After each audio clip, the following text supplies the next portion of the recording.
Hello friends, सीख academy के online platform पर मैं विद्यासागर आप सभी का स्वागत एवं अभिनंदन करता हूं।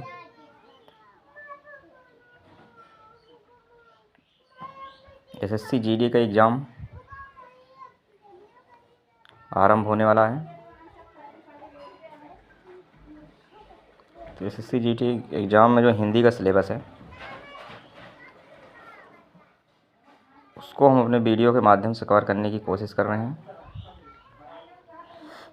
पर्यायवाची भी सिलेबस में दिया गया है एसएससी जीडी के। तो आइए पर्यायवाची समझते हैं। जल की पर्यायवाची: पानी, वारि, नीर, सलिल, अम्ब, तोय, आब, उदक, अमृत, धनरस, सारंग, वन, बिंस, संबर और सर्वमुख।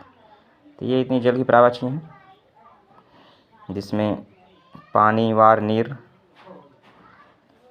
सलिल, अम्ब, तोय प्राय पढ़ी जाने वाली पर्यायवाची है। मगर कुछ पर्यायवाची ऐसी हैं जो कम चर्चित रही है, जैसे सर्वमुख, संबर, बिंस, वन, धनरस। तो ये पर्यायवाची अगर आप एक बार पढ़ते हैं तो आपको याद हो जाएंगी।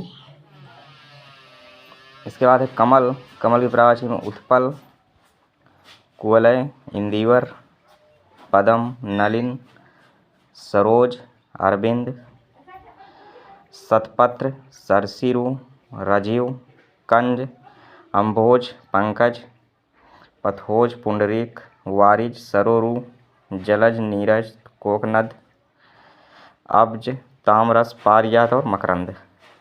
ये इतनी पर्यायवाचियाँ कमल की हैं। एग्ज़ाम में कमल की पर्यायवाची बहुत आती है। अभी पुलिस के एग्ज़ाम में कमल की पर्यायवाची पूछी गई थी। तो इसमें जो इंदिवर है,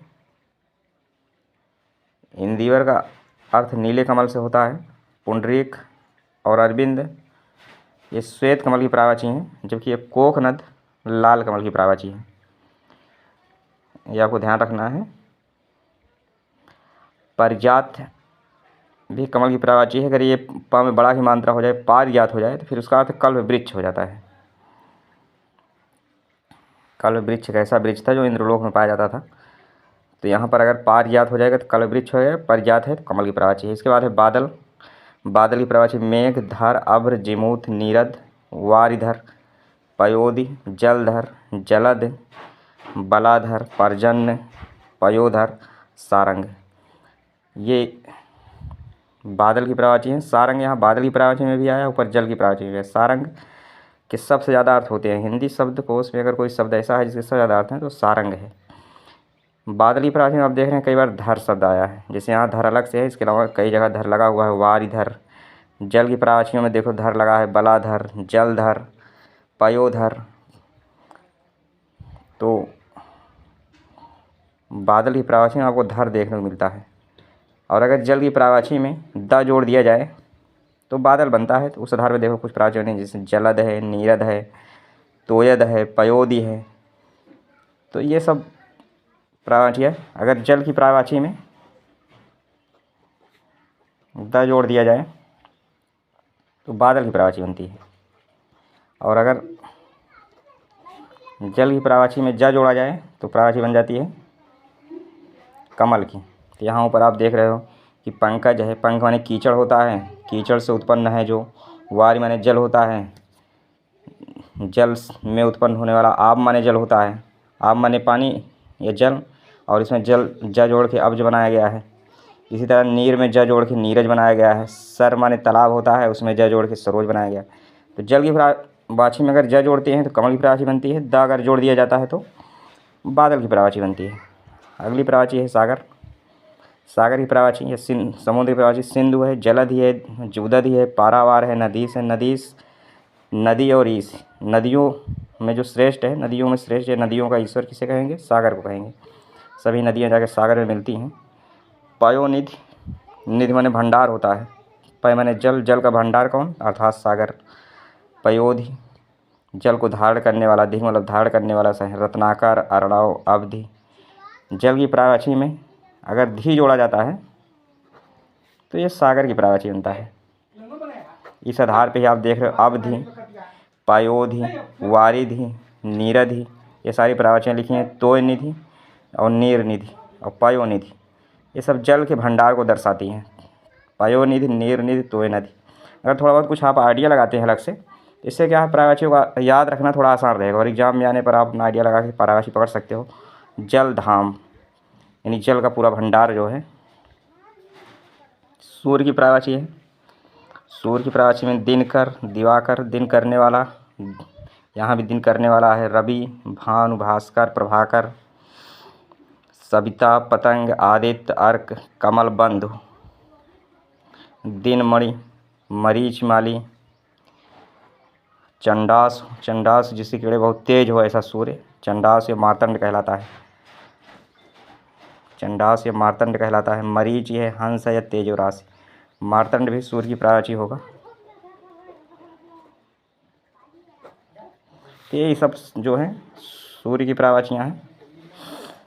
इसके बाद है यमुना की प्रावाची। कालिंदी, अक्रजा, रवि, तनया। रवि माने सूर्य है, तनया माने पुत्री। जो सूर्य है, सूर्य के एक पुत्र और एक पुत्री हैं।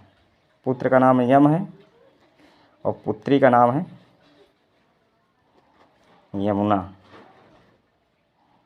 तो इसी आधार पे यहाँ पर ये प्रावाची बनी है। रवि, तनया, त्रिसड़ा, कालगंगा, सूर्यसुता। सूर्यसुता सूर्य की पुत्री, सुत माने पुत्र होता है, सुता माने पुत्री। भानुजा, भानु माने सूर्य है। ऊपर आप देख रहे हो भानु सूर्य प्रावाची लिखा है, तो यहाँ भानुजा सूर्य की पुत्री। तरणि, तरणि माने सूर्य होता है और तनुजा, तरणि, तनुजा, तरणि का भी अर्थ सूर्य होता है और तरणि, तनुजा सूर्य की पुत्री अर्थात यमुना। अक्र माने सूर्य होता है, तो यहाँ से अक्रजा बना है। यहाँ देख रहे हो आप अक्र लिखा है। यम भगनी, यम भगनी अर्थात यम की बहन यमुना। ये तरणि और इसी से मिलता जुलता सभी बार बार एग्जाम में आता है। तरणि और तरणी, तो तरणि माने होता है सूर्य और तरणी माने होता है नौका। तो इन प्रायवाचियों को आप भली बात समझ पाए होंगे। एक बार फिर आप समझ लीजिए। जल की प्रावाची ऊपर दी गई है। जल की प्रावाची में अगर ज जोड़ते हैं तो कमल की प्रावाची बनती है। द जोड़ते हैं तो बादल की प्रावाची। धी जोड़ते हैं तो सागर की प्रावाची बनती है। और आपको ध्यान रखना है कि बादल की प्रावाची में धर आता है बाद में। यहाँ देखो कई जगह धर आया, वार इधर, जबकि जल की प्रावाची में धी आता है। जैसे यहाँ देखो लिखा है वारिधि। तो दोनों में ध्यान रखिए कि धर जो है सागर की प्रावाची में नहीं आता। अक्सर एग्जाम में जब आता है प्रावाची को लेकर तो धर और धी बहुत भ्रमित करता है। सूर्य की प्रावाची आप देख पा रहे हो। सविता, पतंग, आदित्य, अर्क, कमल, बंधु, दिनमणि, मरीचमाली, मार्तंड, तरणि, मरीच, तेजोरास, ये सब सूर्य प्रावाचियाँ हैं। सूर्य की पुत्री यमुना है। तो कई सारी प्रावाचियाँ इस आधार पे बनी है, जैसे सूर्यसुता, भानुजा, तरणि, तनुजा, रव, तनया, अक्रसुता, ये सब प्रावाचियाँ इसी आधार पे बनी है। यम भगनी अर्थात यम की बहन। वीडियो यदि आप लोगों के लिए लाभदायक रहा हो तो लाइक, शेयर और सब्सक्राइब कीजिए। Thanks for watching video.